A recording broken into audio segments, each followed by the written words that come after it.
విశాఖలో కాంగ్రెస్ వినూత్నంగా నిరసనకు దిగింది. పెరుగుతున్న గ్యాస్ ధరలకు నిరసనగా సిలిండర్లను మోసి పార్టీ కార్యాలయంలో వినూత్నంగా నిరసన తెలిపారు. ఇష్టానుసారంగా పెట్రోల్, డీజిల్ ధరలు పెంచుకుంటూ ప్రజలు నడ్డి విరుస్తున్నారని మండిపడ్డారు. చెత్తపై పన్నులు విధించడం అన్యాయం అన్నారు. కాంగ్రెస్ నగర అధ్యక్షులు వెంకటేశ్వరరావు కరోనా కష్టకాలంలో పేద ప్రజలను ఆదుకోవాల్సిన కేంద్ర రాష్ట్ర ప్రభుత్వాలు పెను భారాలు మోపడం సరికాదని అన్నారు. పెట్రోల్, డీజిల్ ధరలు అదుపు లేకుండా పెరుగుతున్నాయని, కొన్ని రాష్ట్రాలు, నగరాల్లో లీటర్ పెట్రోల్ ధర 100 దాటిందని, పెంచిన ధరలు వెంటనే తగ్గించాలని వారు డిమాండ్ చేశారు.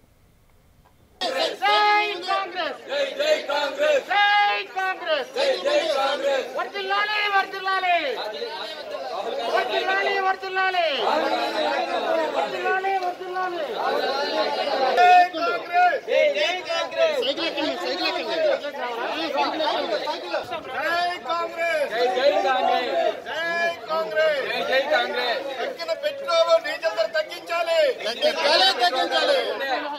పెంచిన పెట్రోల్ ధరలు వెంటనే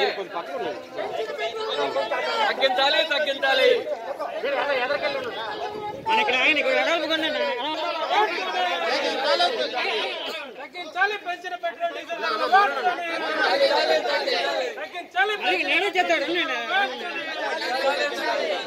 తగ్గించాలి. పెంచిన పెట్రోల్ డీజిల్ ధరలు వెంటనే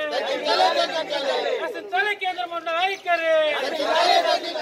విశాఖపట్నం నగర కాంగ్రెస్ మరియు యూత్ కాంగ్రెస్, ఎన్ఎస్యు, మహిళా కాంగ్రెస్, ఐఎన్టీయూసీ, అలాగే అనకాపల్లి పార్లమెంటు ప్రెసిడెంట్ రుత్తుల శ్రీరామూర్తి గారు అందరి సహకారంతో గత దగ్గర 2 సంవత్సరాలుగా కోవిడ్-19 పాండమిక్ సిచ్యువేషన్లో ప్రపంచం మొత్తం విలవిల్లాడుతుంటే ఒక్క భారతదేశంలో మాత్రం ఏ ఒక్క సాయం చేయకపోగా, ఉద్యోగాలు లేక, వ్యాపారాలు లేక ప్రతి ఒక్కళ్ళు భారతీయుడు అష్ట కష్టాలు పడి ప్రతి కుటుంబంలోనూ ఒకళ్ళని నష్టపోయి ఉంటే అన్ని రాష్ట్రాలు అందరినీ విస్మరించి కనీసం వ్యాక్సినేషన్ కూడా సరిగ్గా చేయలేక మనందరికీ 130 కోట్ల భారతీయులకి వ్యాక్సిన్ చేయలేకపోయిన భారతీయ జనతా పార్టీ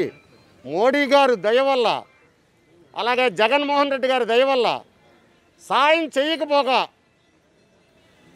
చెత్త పన్నులేసి జగన్మోహన్ రెడ్డి గారు, జిఎస్టీ పన్నులేసి మోడీ గారు, పెట్రోలు, డీజిలు, గ్యాసు నిరంతరం ప్రతిరోజు చాప కింద నీరులాగా 10 పైసలు, 15 పైసలు, 20 పైసలు పెంచుకుంటా పోయి సామాన్యుని నడ్డి విరుస్తున్నారు. ప్రజలు ఏమన్నా పిచ్చోళ్ళు అనుకుంటున్నారా? ప్రతిదీ గమనిస్తున్నారు.